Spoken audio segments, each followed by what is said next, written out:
اللہ اکبر، سبحان اللہ، الحمدللہ، استغفر اللہ، نحمدہ و نصلی علی رسولہ الکریم، اما بعد، اعوذ باللہ من الشیطان الرجیم، بسم اللہ الرحمن الرحیم۔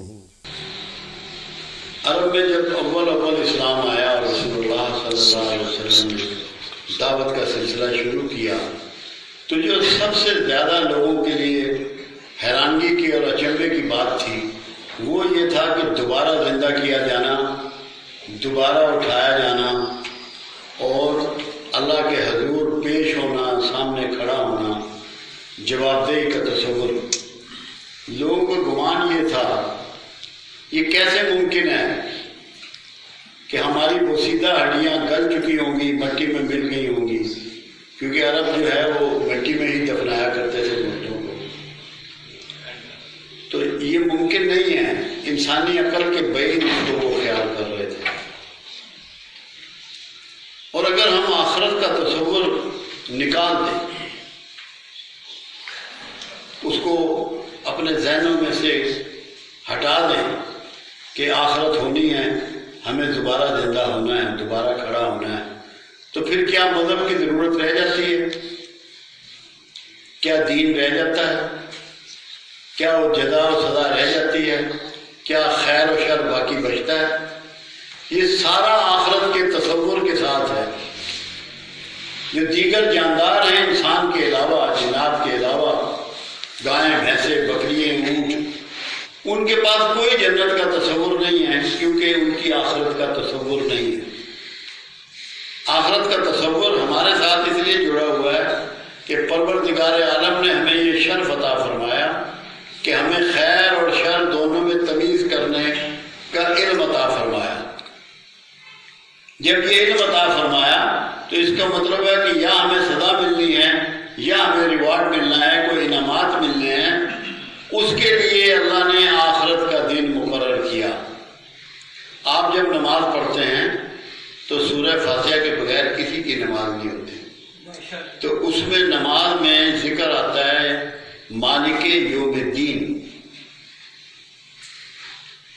اللہ نے اسی لیے اس میں اس بات کو سورہ فاتحہ میں رکھا کہ 24 گھنٹے میں جتنی بھی رکعت تم پڑھو، فرائض پڑھو، واجب پڑھو، سنتیں پڑھو، نوافل پڑھو، تو تمہیں سورہ فاتحہ سے گزرنا پڑے اور تمہارے ذہن میں یہ واضح ہو جائے کہ ایک یوم الدین کا دن ہے جس دن تم سب کے اعمال اللہ تعالیٰ اس کی ججمنٹ پاس آن کرے گا۔ اس دن نتائج کا دن ہوگا، بتایا جائے گا کہ کون کامیاب ہے، کون ناکام ہے۔ قرآن حکیم نے ابراہیم خلیل اللہ کے ذریعے اس بات کو بہت واضح فرمایا۔ ابراہیم خلیل اللہ نے اللہ سے کہا کہ یا اللہ، میں یہ دیکھنا چاہتا ہوں کہ تو مردوں کو کیسے زندہ کرے گا، ان کی بوسیدہ ہڈیوں کو، ان کی پھول کو تو کیسے ملا دے گا۔ اللہ نے فرمایا کیا میرے بندے، اے ابراہیم، کیا تجھے یقین نہیں ہے؟ فرمایا یقین تو ہے مگر میں اس میں اضافہ چاہتا ہوں۔ تو یقین میں اضافے کے لیے مشاہدہ بنیادی قوت کا کام کرتا ہے۔ اللہ نے کہا کہ 4 پرندے لے، ان کو اپنے سے ہلا لے، یعنی کہ مانوس کر لے، اور ان کو پھر مختلف پہاڑ کی چوٹیوں پہ رکھا، اور پھر تو انہیں آواز دے کے بلانا، پھر تجھے پتا ہوگا، مگر ان کو کیما کر دے۔ وہ 4 پرندے کیا تھے؟ کوا تھا، مرغا تھا، بطخ تھی، مور تھا۔ وہ ایک علامتی بات ہے، انشاءاللہ اگلے جمعے کو یہ بتاؤں گا کہ یہی پرندے کیوں لیے گئے تھے، یہ پرندے کیوں منتخب کیے گئے۔ تو جب ابراہیم خلیل اللہ نے وہ پرندے جیسے اللہ کا حکم تھا اس کے مطابق کیے اور وہ پہاڑوں کی مختلف چوٹیوں پہ ان کو رکھ دیا، ان کے کیمے کو، اور بلایا، تو وہ سارے زندہ ہو کر دوڑتے چلے آئے۔ تو ایک برگزیدہ پیغمبر کے یقین میں سینکڑوں گنا اضافہ ہو گیا۔ یہ اگر نہ ہو، آخرت کا تصور نہ ہو، جواب دہی کا تصور نہ ہو، دوبارہ دوبارہ کھڑے ہونے کا تصور نہ ہو تو آپ کا ایمان ایگزسٹ ہی نہیں کرتا، نہ آپ کی توحید بچتی ہے نہ رسالت بچتی ہے۔ اس لیے اس بات کو ہر لمحہ ہمیں 24 گھنٹے جو یاد رکھنے کی بات ہے وہ یہ ہے کہ مجھے چلے جانا ہے اور دوبارہ اٹھنا ہے، اور اللہ کو اپنے ہر عمل کی، ہر سوچ کی، ہر بات کی مجھے جواب دہی کرنی ہے۔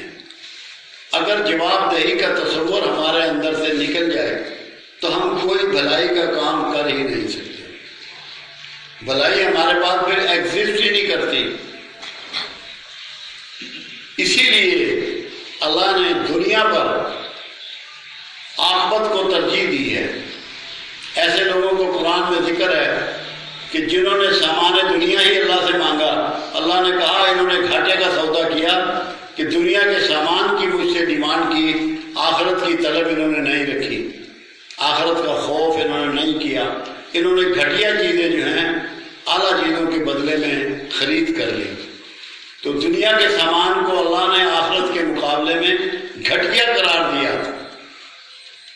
تو آپ گھٹیا میں اتنے انوالو ہو گئے ہیں کہ بڑھیا چیز کو آپ نے فراموش کر دیا۔ جو اللہ کی رضا ہے، جو اللہ کا قرب ہے، جو اس کا دیدار ہے، جو اس کے انعامات ہیں، جو اس کی وہاں آپ کے لیے بے شمار نعمتیں ہیں، آپ نے سراسر اسے بھلا دیا۔ حالانکہ صرف آپ کو اتنا کرنا ہے کہ کوئی بھی کام کرتے ہوئے یہ ضرور سوچنا ہے کہ اللہ کے 2 مقبول فرشتے اس کو ریکارڈ کر دیں۔ اللہ نے یہ کمپیوٹرائز سسٹم دے دیا ہے، آپ کو خبر بھی نہیں ہے، اور آپ کا جاگنے سے لے کے سونے تک کا ہر عمل جو ہے وہ ریکارڈ پہ اویلیبل ہے۔ تو آخرت اگر آپ بھول گئے تو آپ سمجھے کہ آپ برباد ہو گئے، تباہ ہو گئے، آپ کے کچھ نصیب نہیں ہونے کا۔ اس لیے برائے مہربانی ہر وقت اپنی آخر کو یاد رکھیں۔